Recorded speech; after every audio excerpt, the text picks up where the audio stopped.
Genghis Khan का नाम लर्जा देने वाला नाम है। 12वीं सदी के मंगोल जंगजू बादशाह, सारे चीन के फातेह, हिंदुस्तान के फातेह, आधे यूरोप के फातेह, मशरिक़ वस्ता के फातेह, दुनिया की सबसे बड़ी सल्तनत के बानी। और फिर अमीर तैमूर बरलास, उज़्बेक जंगजू, उतना ही खौफनाक, उतना ही बड़ा फातेह और इल्म और फन का सरपरस्त 14वीं सदी का जंगजू बादशाह। इन दोनों चंगेज खान और अमीर तैमूर का खून ज़हीरुद्दीन मोहम्मद बाबर की रगों में दौड़ता था। ज़हीरुद्दीन मोहम्मद बाबर मुगलिया सल्तनत के बानी, और इन दोनों जंगजुओं की विरासत लेकर वो काबुल से हिंदुस्तान आए और दिल्ली में 1526 में फर्स्ट बैटल ऑफ पानीपत लड़ी।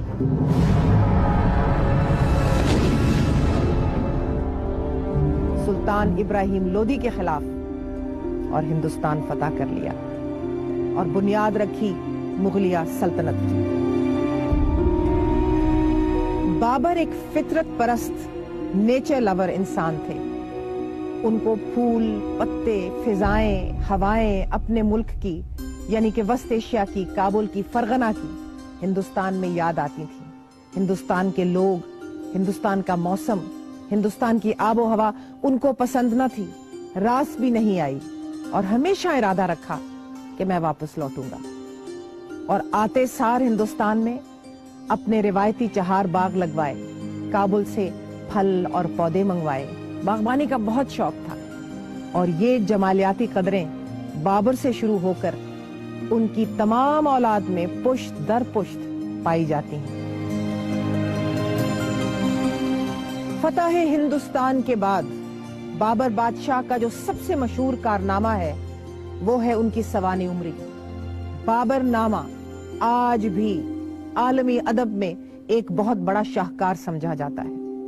बाबर का इंतकाल 1530 में हुआ और उसके बाद उनके बेटे हुमायूं तख्त नशी हुए। हुमायूं बादशाह का पहला दौरे हुक्मरानी 1540 तक चला, जब शेर शाह सूरी, एक पठान जर्नैल ने उनको शिकस्त दे के तख्ते हिंदुस्तान पे कब्जा कर लिया, और हुमायूं बमै अहले खाना हिंदुस्तान से कूच कर गए और ईरान में जाके शाह ताहमस्प से उन्होंने पनाह ले ली। शाह की मदद के साथ हुमायूं ने 1555 में हिंदुस्तान दोबारा फतह किया, शेर शाह सूरी को, उसकी औलाद को शिकस्त दी। हुमायूं बादशाह जब हिंदुस्तान वापस आए तो शाह ताहमस्प ने ईरान से उनके साथ बहुत से अहम हुकाम भेजे, नवाब भेजे, मीमार भेजे और दानिश्वर भी भेजे। और इसी तरह देखते ही देखते मुगलिया दरबार का माहौल वस्त एशियाई से हटकर फारसी होने लगा। हुमायूं भी अपने वालिद की तरह हुस्न परस्त थे और उनको मीमारी का, बिल्डिंग्स बनाने का बहुत शौक था, उनको बाग लगाने का बहुत शौक था, और इतनी अपनी थोड़ी सी ही मोहलत में उन्होंने हजारों इल्म और फन पे मबनी मुसवदे इकट्ठे कर लिए। हुमायूं बादशाह के इस मुख्तसर दौर में बदकिस्मती से उनके भाइयों ने उन पे हमेशा जंग मुसल्लत रखी, लेकिन हुमायूं ने अपने वालिद बाबर की एक वसीयत पे अमल पैरा रहते हुए अपने भाइयों को हमेशा हमेशा माफ किया। इसीलिए जब उनका इंतकाल हुआ तो नसीरुद्दीन मोहम्मद हुमायूं को तमाम मुगलिया दरबार ने इंसाने कामिल का खिताब दिया, और इसी तरह उनकी साबिर और अमन परस्त शख्सियत को सराहा। तारीख का खाका खींचकर मैं आपको आज की कहानी पे लाती हूँ। ये तो वाज़ेह है कि हुमायूं बादशाह की जिंदगी में बहुत उतार चढ़ाव रहा। साल 1542 है। शेर शाह सूरी ने हुमायूं को शिकस्त देकर हिंदुस्तान से फरार होने पे मजबूर कर दिया है।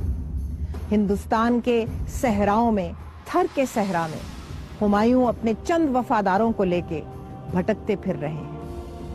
और इसी तरह उमरकोट की जगह जो सिंध में है, वहां का राजा राणा प्रसाद उन पे तरस खाता है और हुमायूं और उनके छोटे से टोले को बमए उनकी 15 साला बीवी हमीदा बानो बेगम को पनाह देता है। और वहीं उमरकोट में हमीदा बानो बेगम और हुमायूं के यहाँ एक बेटा पैदा होता है। बेटे का नाम है जलालुद्दीन मोहम्मद अकबर। अकबर बादशाह जो है हुमायूं का बेटा था। हुमायूं शेरशाह सूरी से शिकस्त खाने के बाद 1542 में यहाँ आया था। तो उस यहाँ का हुक्मरान राणा प्रसाद था, जिसने उसको अपना एरिया हवाले किया, किला हवाले किया और वहाँ वो पैदा हुए। अकबर की परवरिश काबुल में हुई। उनके वालिदैन हमीदा बानो बेगम और बादशाह हुमायूं शाह तामस्त के पास ईरान में पनाह गुजीर थे। अकबर को पालने वाले उनके अतालिक बैरम खान हैं और उनकी दाई महम आंगा हैं। उनके असातिज़ा सुन्नी आलिम भी हैं, शिया आलिम भी हैं और उनको तमाम इस्लामी उलूम पे दस्तरस हासिल करवा रहे हैं। अकबर को पढ़ने लिखने का शौक तो बहुत है, लेकिन वो पढ़ और लिख नहीं सकते। आजकल के तारीखदान कहते हैं कि शायद अकबर डिस्लेक्सिक थे, यानी कि उनको लर्निंग डिसेबिलिटी थी। उसके बावजूद उनकी जो दिलचस्पी थी वो बहुत ज्यादा थी और रोज रात को अकबर को शौक था कि वो किताबें सुनते, वो कहानियां सुनते, वो आलिमों की बातें सुनते। इसके साथ साथ एक तबीयत में जंगजूपना भी था और बहुत एक्टिव थे। उनको तलवारबाजी, घुड़सवारी और बाहर की जो आउटडोर एक्टिविटीज थी उनका बहुत शौक था। इस तरह बड़ा तवाना, तंदुरुस्त और बड़ा ज़हीन बच्चा बन के उभरा। हुमायूं बादशाह का इंतकाल 1555 में हुआ और अगले ही साल बैरम खान ने अकबर की ताजपोशी करवाई। ताजपोशी हुई कलानौर के मकाम पे जो पंजाब में है और वहां पर बैरम खान ने एक खुसूसी प्लेटफॉर्म बनवाया। आज भी कलानौर में वो प्लेटफॉर्म कायम है। वहां पर 14 फरवरी 1556 को 14 साला जलालुद्दीन मोहम्मद अकबर शहंशाह हिंदुस्तान बन गए। मैं बैरम खान, सल्तनत मुगलिया का एक अदना खिदमतकार, आज फिर एक बार आपको याद दिलाता हूँ कि मुगलों का मुकद्दर आपसे वाबस्ता है जलालुद्दीन। अकबर ने बैरम खान के साथ पहले लाहौर और मुल्तान पे कब्जा किया। उसके बाद दूसरी जंगे पानीपत के जरिए सूरी फौजों को हराकर दिल्ली में फिर से बदजमान हो गए।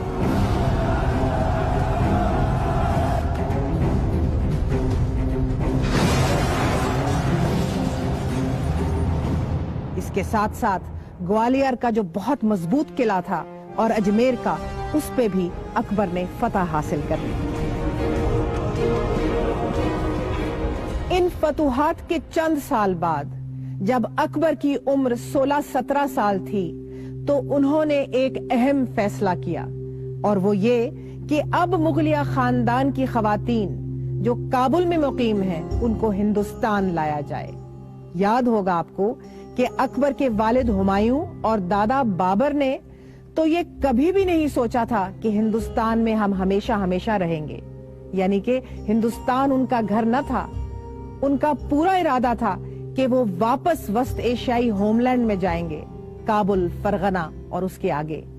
लेकिन अकबर ने ये फैसला करके मान लिया कि हिंदुस्तान अब उनका घर है और मान लिया और ठान लिया कि मुगलिया खानदान हिंदुस्तान में पनपेगी और बढ़ेगी। 18 साला अकबर ने फैसला कर लिया कि अब मैं अपने अतालिक बैरम खान की नहीं सुनूंगा। ये अजमरे से भी बदतर हालत में है खान बाबा, हम वार कैसे कर सकते हैं? इसका सर कलम न करके आप अपनी फौज तक गलत पैगाम भिजवा रहे हैं जहाँपना। फिर फौज आपको गाजी की किताब से नहीं नवाजेगी। जैसा हम कह रहे हैं वैसा ही कीजिए। बल्कि मैं अब खुद मुख्तार बादशाह बनके अपने इख्तियारात का खुद इस्तेमाल करूंगा। इसमें उनकी रजाई माँ और दाई महम आंगा उनकी हामी थी। अकबर ने बैरम खान को कहा कि आप हज पे चले जाइए। बैरम खान ने कबूल कर लिया, हज पे निकल पड़े और बरास्ता मक्का बगावत कर दी। बगावत की तो मुगलों ने पंजाब में जाकर बैरम खान को शिकस्त दी। अकबर के पास लेकर आए। अकबर ने अपने अतालीक को माफ कर दिया और कहा कि आप दरबार में दोबारा आ जाएं या आप फिर हज चले जाएं। बैरम खान दोबारा हज की तरफ चल पड़े और रास्ते में किसी अफगान ने उनको जाती दुश्मनी की बिना पे कत्ल कर दिया।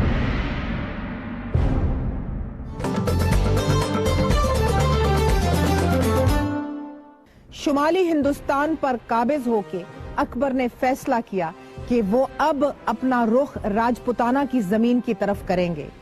ये गयूर राजपूतों का घर था और अकबर को मालूम था कि जब तक राजपुताना मुगलिया सल्तनत में शामिल नहीं होगा तो उनकी हुकूमत पुख्ता हो ही नहीं सकती। लेकिन राजपूत बड़े जंगजू, बड़े बहादुर और बड़े गयूर लोग होते हैं। राजस्थान के राजपूत मर्द बहुत मशहूर थे, जो कि पूरे हिंदुस्तान के बहुत बड़े जंगजू माने जाते थे। उनकी ये साख अपनी अफगानी जंगी तरबियत की वजह से हर एक पर छाई हुई थी। इसीलिए तो आज भी अगर मुसलमान कोई प्री इस्लामिक शनाख्त को कबूल करते हैं या उसको पहचानते हैं या उसको फख्र से अपनाते हैं तो वो सिर्फ राजपूत कौम है। लोग कहते हैं कि भाई हम राजपूत होते हैं। अकबर को ये मालूम था कि वो बड़े दलेर लोग हैं, तो अकबर ने ये ठान ली कि वो उनको सिर्फ जंग के जरिए नहीं बल्कि सिफारतकारी के जरिए और साथ साथ रिश्तों और नातों के बंधनों में भी राजपूतों को बांधने की कोशिश की। अकबर ने उनकी बेटियों के लिए, उनकी बहनों के लिए रिश्ते भेजे और कई राजपूतों ने अकबर को अपनी बेटियां बहनें निकाह में दे दी। ये याद रहे कि राजपूत इतने गयूर होते हैं कि अगर वो शिकस्त पजीर होते तो वो अपनी खवातीन को इकट्ठा करके उनको कहते कि आप जौहर करें। खवातीन खुद अपने आप की खुद सोजी करती और जल के मर जाती, लेकिन वो अपनी इज्जत को पामाल ना होने देती। ये वो कौम थी, अकबर ने भी उनके साथ उसी तरह का सलूक किया। इन्हीं शहजादियों में एक शहजादी आमेर की शहजादी भी थी। आमेर के राजा बिहारी मल की बेटी थी। हम आजकल फर्ज करते हैं कि इनका नाम जोधा बाई था, लेकिन उनका असल नाम तो तारीख के औराक में खो गया है। सिर्फ एक बात यकीनी है, वो ये कि आमेर की शहजादी अकबर की ज़ौजा अगले मुगलिया सुल्तान जहांगीर बादशाह की मां बनी। आमेर की इस शहजादी का नाम अकबर ने बाद में मरियम उज़ ज़मानी रखा। राजपुताना की और भी शहजादियां अपनाई और फिर अपनी तमाम बेगमात के लिए बशमूल मुगल खवातीन के लिए सिकरी के मकाम पे एक बहुत बड़ा महल कॉम्प्लेक्स बनाया। इसका नाम बाद में फतेहपुर सीकरी रखा गया। यहाँ पर खवातीन के लिए महल्लात के अलावा बागात भी थे और एक बहुत वसी किताब खाना भी था, ताकि खवातीन और बेगमात इल्म की रोशनी से मुस्तफीद हो सके। इन शादियों के बावजूद कुछ साल तक अकबर को औलाद नरीना नहीं नसीब हुई और अब हम देखते हैं कि फतेहपुर सीकरी की अकबर की निगाहों में एक और अहमियत होने लगी। वो ये कि वहीं करीब ही शेख सलीम चिश्ती रहते थे, जो उस वक्त के बहुत बड़े फकीर थे।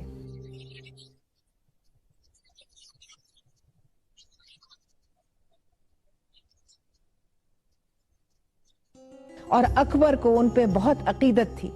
इतनी अकीदत थी कि अकबर नंगे पैर चल के उनसे नारीना औलाद की भीख मांगने गए और उनकी दुआ के जरिए अकबर के यहाँ जहांगीर पैदा हुए। पहले दिन ही जहांगीर का नाम सलीम रखा गया और प्यार से शेखू बुलाया गया, यानी कि सलीम चिश्ती शेख सलीम चिश्ती के नाम पे अगले हिंदुस्तान के बादशाह को पहले दिन से पुकारा गया। शहजादा नूरुद्दीन जहांगीर के बाद अकबर को दो और बेटे नसीब हुए, दानियाल मिर्जा और मुराद मिर्जा। बेटियां भी हुईं, लेकिन तारीख में उनका नाम रकम नहीं।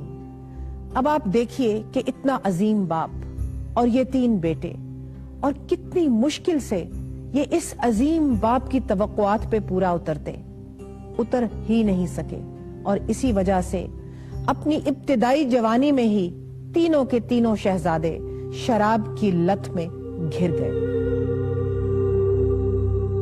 یہ نشے کی لت دونوں شہزادے دانیال مرزا اور مراد مرزا کو جوانی میں ہی لے گئی اور رہ گئے ولی عہد شہزادے جہانگیر۔ جہانگیر کیونکہ اکبر کی پہلی نارینہ اولاد تھے اور کیونکہ وہ ولی عہد شہزادے تھے، وہ بہت بگڑے ہوئے تھے اور ان کو اپنی من مانی کرنے کی عادت پڑ گئی۔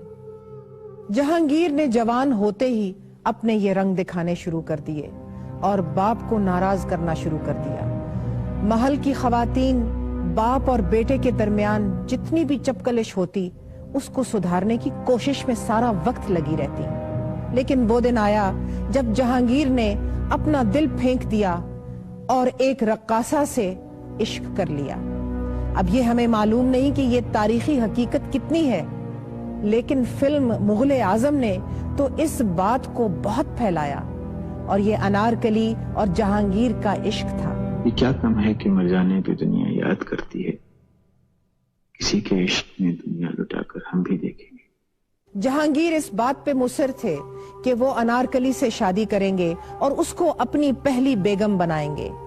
اکبر بادشاہ نے کہا کہ یہ ہو نہیں سکتا، اور ظالم سماج دونوں چاہنے والوں کے درمیان حائل ہو گیا۔ بیگمات نے بہت کوشش کی کہ باپ بیٹے کی صلح ہو، لیکن جہانگیر نے بغاوت کر دی۔ بغاوت کی تو باپ نے یہ کہا کہ میں سلطان ہندوستان ہوں، میں کسی باغی کو برداشت نہیں کر سکتا، چاہے وہ میرا بیٹا کیوں نہ ہو۔ اگر تم انارکلی واپس کر دو، انارکلی کو میں دینا نہیں چاہتا، تو پھر نسل تیمور کے جاہ و جلال کی قسم، تم اس عظیم الشان تخت و تاج سے ہمیشہ کے لیے محروم کر دیے جاؤ گے۔ مجھے یہ منظور ہے، لیکن وہ تخت منظور نہیں جس کے پائے انارکلی کے جنازے پر رکھے ہوں۔ باپ اور بیٹے کے مزاج میں جو تضاد تھا وہ کھل کے سامنے آ گیا۔ ایک طرف اکبر ایک مکمل طور پر عملی انسان تھے، he was a practical man۔ دوسری طرف جہانگیر رنگین مزاج تھے اور اسی رنگینی کے ساتھ وہ اپنی زندگی جینا چاہتے تھے۔ اکبر ان سے مایوس ہونے لگے، اور آگے جا کے جب جہانگیر نے بغاوت کی تو اکبر نے ٹھان لی کہ مغلیہ سلطنت کے دفاع کے لیے اکبر اپنے بیٹے پہ جنگ کریں گے۔ ابھی جنگ کی تیاریاں ہو ہی رہی تھیں کہ مغلیہ خاندان کی بیگمات نے شہنشاہ اکبر کو پھر سے کہا کہ ایک دفعہ شہنشاہ بیٹے کو معاف کر دو۔ اکبر نے مجبور ہو کے یہ فیصلہ کیا کہ چلو میں جہانگیر کو ایک اور موقع دیتا ہوں۔ اتنی دیر جہانگیر الہ آباد چلے گئے، وہاں جا کے انہوں نے اپنا دربار شروع کر دیا اور خود بادشاہ بن گئے۔ اکبر نے پھر بھی صبر کیا اور اپنے سب سے قریبی دوست دست راس ابو الفضل کو ان کے پاس الہ آباد بھیجا کہ جہانگیر کو منا کے واپس لاؤ، مجھ سے معافی مانگے تاکہ میں اس کو معاف کر سکوں۔ بگڑے ہوئے شہزادے نے ابو الفضل کو رستے میں ہی مروا دیا۔ جب اکبر کو پتا چلا کہ ابو الفضل کی موت جہانگیر کے ہاتھوں ہو گئی ہے تو اکبر نے بین کیا، اکبر نے اپنا سر منڈوایا، اکبر نے کہا میں اس کو کبھی معاف نہیں کروں گا، اور اکبر نے اپنے آپ کو قلعے میں بند کر دیا۔ اکبر بادشاہ کے غم و غصے کی انتہا نہ تھی، انہوں نے اپنے بھرپور غصے کا اعلان کیا، برملا کہا کہ جیسے قانون ہندوستان سب پہ لاگو ہے اسی طرح ابو الفضل کا قاتل بھی اپنے کیفر کردار تک پہنچے گا۔ جہانگیر کو پیغام مل گیا اور فوجیں پھر سے اکٹھی ہونی شروع ہو گئیں۔ اسی وقت اکبر کی والدہ حمیدہ بانو بیگم بیمار ہو گئیں، شدید بیمار ہو گئیں اور دیکھتے ہی دیکھتے انتقال کر گئیں۔ پھر مغلیہ خاندان کی بیگمات نے دیکھا کہ موقع ہے اور اس سے آپ کو ظاہر ہو جانا چاہیے کہ پس پردہ خواتین کا کتنا عمل تھا، کتنا دخل تھا مغلیہ سلطنت کے چلانے میں۔ انہوں نے پھر اکبر کو کہا کہ بیٹے کو دادی کا افسوس کرنے کے لیے گھر آ لینے دو۔ ساتھ ساتھ جہانگیر کو پیغام بھجوایا کہ شیخو موقع ہے، دادی کا انتقال ہو چکا ہے، تمہارے والد غم اور غصے میں ہیں، آؤ واپس آؤ اور باپ سے معافی مانگو، باپ کے پیروں میں پڑ جاؤ۔ موقع کا فائدہ اٹھاتے ہوئے بگڑے ہوئے شہزادے نے فیصلہ کر لیا کہ میں آگرہ واپس جاؤں گا۔ آگرہ آئے अपने वालिद के पैरों से लिपट के रोए और माफी मांगी। अकबर बादशाह के पास और कोई चारा न था। उनके दूसरे 2 बेटे तो शराब की लत में मर चुके थे। उन्होंने जहांगीर को माफ कर दिया। जलालुद्दीन मोहम्मद अकबर का सुनहरी दौर है। वली अहद शहजादा जहांगीर आगरा वापस आ चुके हैं। हम देखते हैं कि सारे हिंदुस्तान पे सिवाय दक्कन के अकबर का राज है। सिर्फ एक जगह, एक ही जगह बगावत की आग भड़क रही है। वो बगावत की आग आजकल के पाकिस्तान के इलाके में है, पंजाब के इलाके में है, पिंडी भटिया में है। पिंडी भटिया जो आजकल के मोटरवे पे थोड़ी सी लाहौर से दूर है। वहां पर 3 पुश्तों ने अकबर बादशाह और मुगलों के खिलाफ बहुत बड़ी जंग लड़ी। राय सांदल भट्टी, राय फरीद भट्टी और सबसे मशहूर दुल्ला भट्टी। इनको पंजाब का रॉबिन हुड कहा जाता था। मुगलों से लेके गरीबों को देते, अमीरों से लेके गरीबों को खिलाते। और दुल्ला भट्टी ने अकबर के खिलाफ तब तक जंग लड़ी जब तक उसको पकड़ के कैद करके सर कलम नहीं कर दिया गया।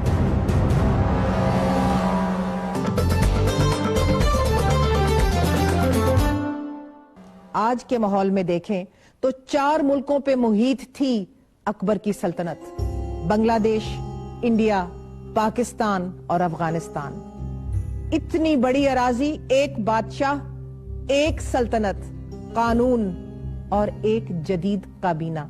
जी हां, अकबर की काबीना थी और उसमें थे उनके 9 रतन। उनमें हिंदू भी थे, उनमें मुसलमान भी थे। उनमें नुमाया नाम राजा बीरबल, राजा टोडरमल और भगवान दास और मियां तानसेन, इस तरह के नाम थे। अजीज कोका भी थे। और उन पे मुश्तमिल अकबर ने एक पूरा सिस्टम बनाया। उनकी मशावरत पे वो अपनी हुक्मरानी करते थे। अकबर बादशाह की सबसे अहम इस्लाहात में उनका रेवेन्यू सिस्टम था, जो उन्होंने नए सिरे से बनाया। यानी कि वो सिस्टम जिससे टैक्स कलेक्ट होता था, जिससे हुकूमत का सारा माल इकट्ठा होता था। उन्होंने पुराना जालिमाना निजाम खत्म करके एक नया निजाम बनाया। राजा टोडरमल अकबर बादशाह के वजीर खजाना थे। कोई ताजुब न था कि अकबर की इस्लाहात के बाद हिंदुस्तान दुनिया के अमीर तरीन ममालिक में से बन गया। सूफियाए कराम का सुलह कुल का फलसफा उन पुरानी हिदायत पर मबनी है जो हमें सिखाती हैं कि एक फर्द का कत्ल तमाम इंसानियत का कत्ल है, और ये भी सिखाती हैं कि एक फर्द की हिफाजत तमाम इंसानियत की हिफाजत है। ये सुलह कुल का फलसफा अकबर ने अपने बचपन से लेकर जवानी तक अपने असातिज़ा से सीखा। हम आपको बता चुके हैं कि उनके असातिज़ा हर मकतबा फिक्र से ताल्लुक रखते थे। शिया थे, सुन्नी थे, बड़े बड़े पढ़े लिखे उस जमाने के दानिश्वर थे। अकबर के जमाने से 1 सदी पहले और इससे भी पहले जैसे जैसे हिंदुस्तान में मुसलमान आए तो ये चीज वाज़े होती गई कि अगर मेजॉरिटी हिंदू पॉपुलेशन और मुसलमानों को रवादारी के साथ रहना है, अमन में रहना है, तो इस किस्म का फलसफा अपनाना पड़ेगा। अकबर बादशाह के जमाने में शुमाली हिंदुस्तान में 13वीं सदी के मौसीकार, शायर, इंसान दोस्त अमीर खुसरो का सारा कलाम भी मौजूद था और शुमाली हिंदुस्तान में उनको बहुत पजीराई हासिल थी। अकबर ने जरूर उनकी तालीमात पर भी गौर किया होगा।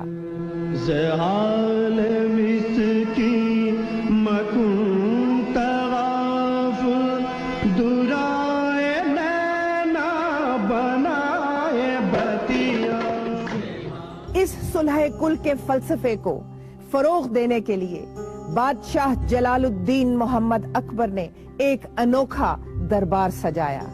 आपको हैरानी होगी सुन के कि उस वक्त के पुर्तगाली मिशनरी जो जेजुइट मिशनरी थे, जो कि हजरत ईसा का पैगाम लेके हिंदुस्तान आए थे, उनको अकबर बादशाह ने अपने दरबार में मद्दू किया।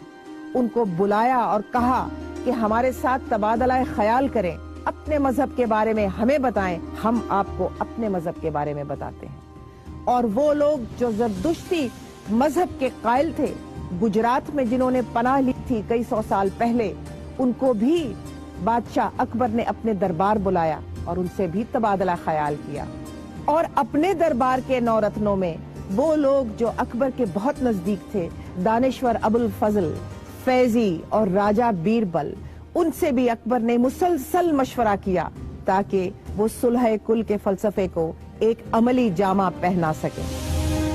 اکبر بادشاہ نے ایک اعلان کیا اور فرمان جاری کیا کہ ان کی ہندو رعایا جو سمجھتی ہے کہ وہ اپنے پرانے مذہب سے اپنی مرضی سے نہیں ہٹے بلکہ وہ کسی زبردستی کی وجہ سے قائل ہوئے ہیں، ان کو کہا گیا، اجازت دی گئی کہ جاؤ اپنے باپ دادا کا مذہب پھر سے اپنا لو۔ ان کی سزائیں انہوں نے معطل کی۔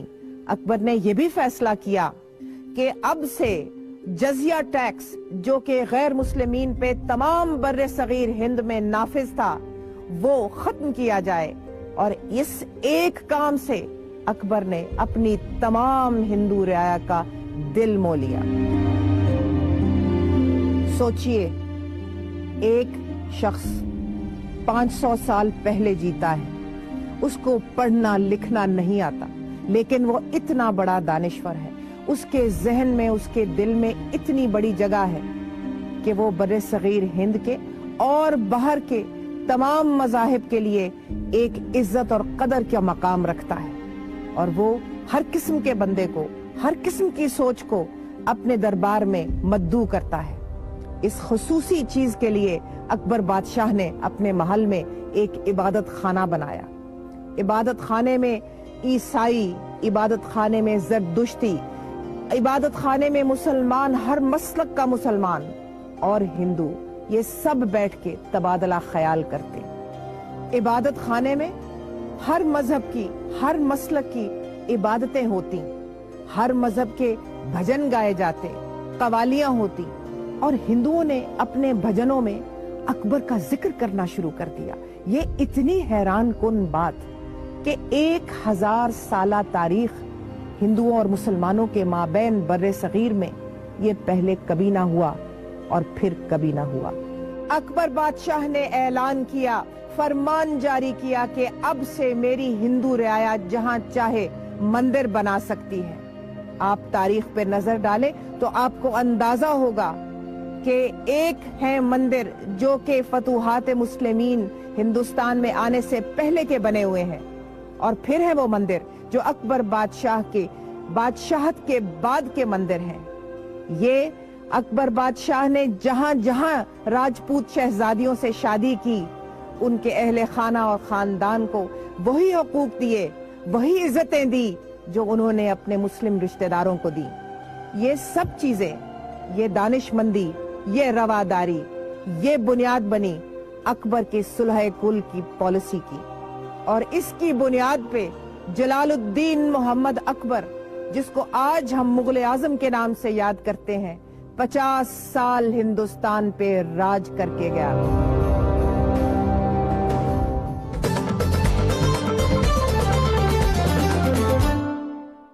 عبادت خانے میں تبادلہ خیال کے دوران اور صلح کل کی فلسفے کو فروغ دینے کے لیے اکبر اور ان کے دانشوروں نے، ان کے نو رتنوں نے یہ سوچا، اور بات چیت میں یہ بات آگے آئی کہ کیوں نہ ایک ایسا اخلاقی نظام ہو جس میں تمام مسلکوں کے لوگ جو ہندوستان میں بستے تھے وہ سب سما سکیں، اس کو سب اپنا سکیں۔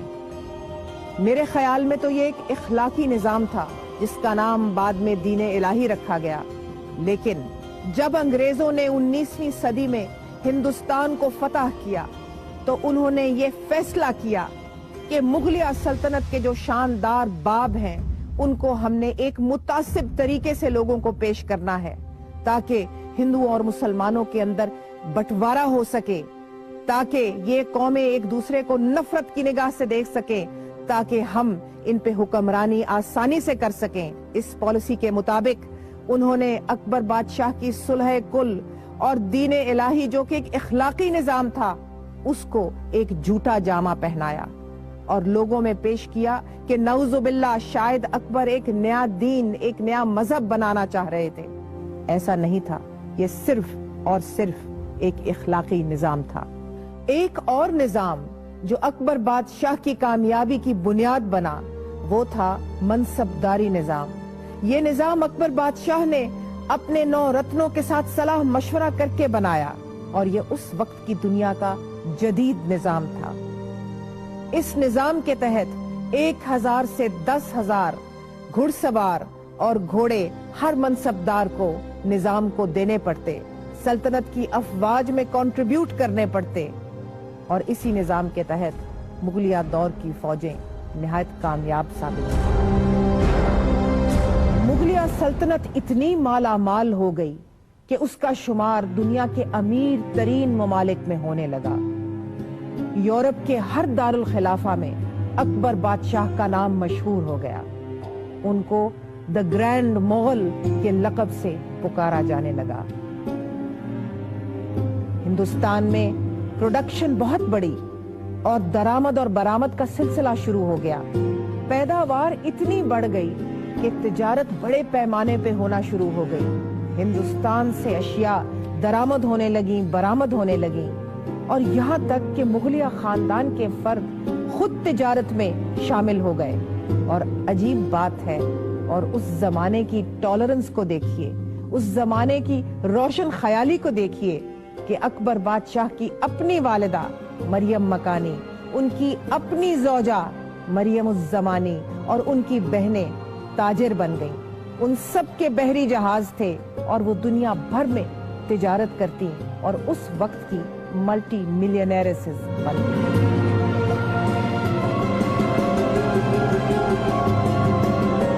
اقتصادی اصلاحات میں نئے سکوں کی ایجاد بھی شامل تھی۔ سکے پہلے بدنما ہوا کرتے تھے، ان میں کوئی فنکاری نہ تھی، ان میں کوئی خوبصورتی نزاکت نہ تھی۔ اکبر نے سکوں کو ایک فن بنایا، ایک آرٹ فارم بنایا اور ان کو ایجاد کر کے دنیا بھر میں پھیلا دیا تجارت کے ذریعے۔ اور جب اکبر اور جہانگیر کی آپس میں ناچاکی اتنی بڑھ گئی کہ جہانگیر کو الہ آباد سے آگرے آ کے باپ سے معافی مانگنی پڑی، تو اس وقت جہانگیر نے اپنے والد کو ایک سونے کا سکہ دیا جس کے اوپر اکبر کی شبیہ تھی۔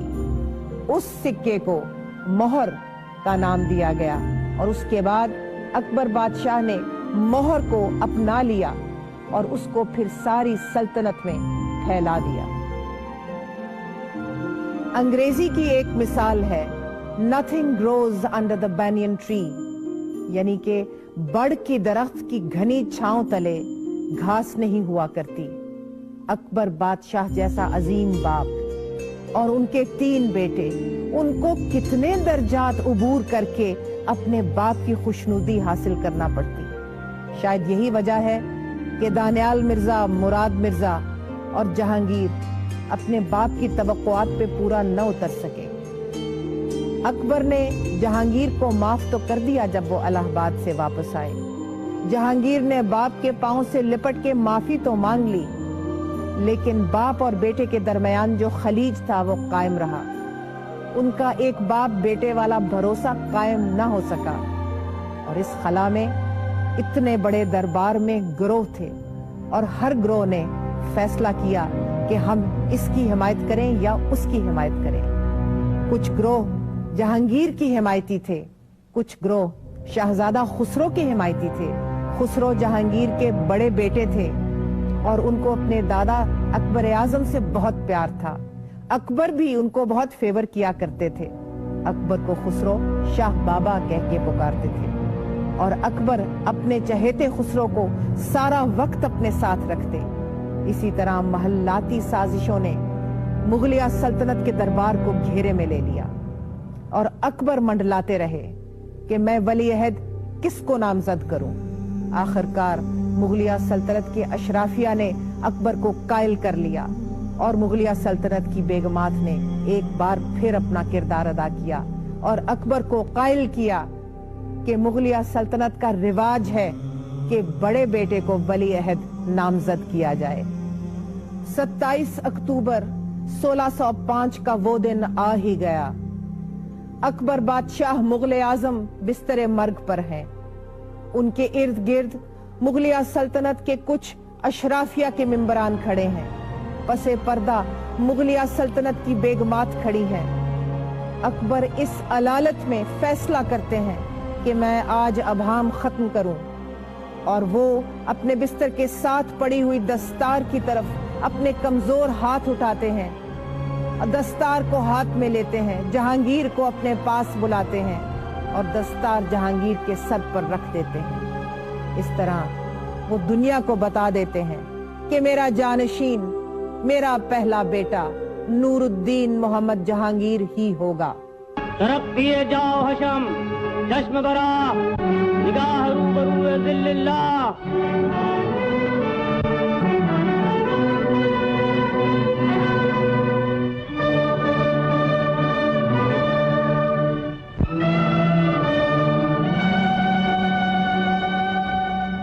हमने देख ही लिया कि जलालुद्दीन मोहम्मद अकबर एक अजीम बादशाह कैसे बने।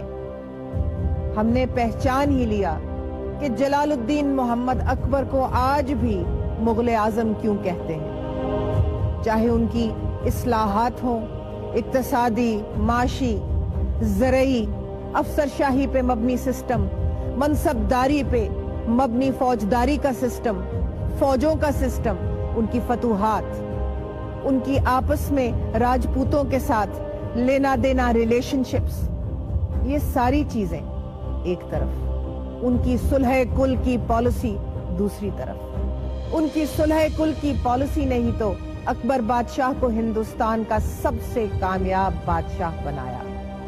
आखिर में हमें कहना ही पड़ेगा कि शहंशाह हिंद जलालुद्दीन मोहम्मद अकबर को आज भी 500 साल के बाद भी तमाम दुनिया मुगल आजम के खिताब से क्यों पुकारती है। दुनिया अकबर को मुगल आजम इसलिए कहती है क्योंकि अकबर ने कर दिखाया कि रवादारी कमजोरी नहीं होती।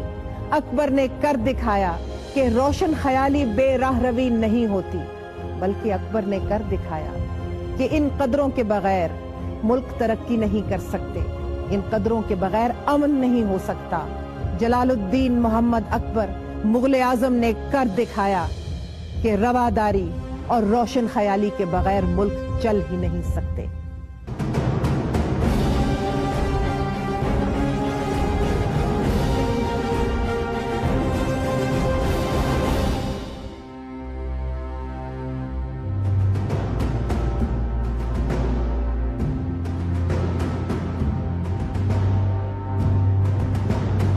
ARY News Application. The latest news at your fingertips. At ARY, we feel it's essential to give you, our viewers, access to news wherever you are, whenever you want. Easy to use and a simple interface, giving you the best usability factor. Watch live streaming in HD quality, world news, making sure you're in touch with the world, and much more. Download our free app now and start watching your favorite programs at your convenience.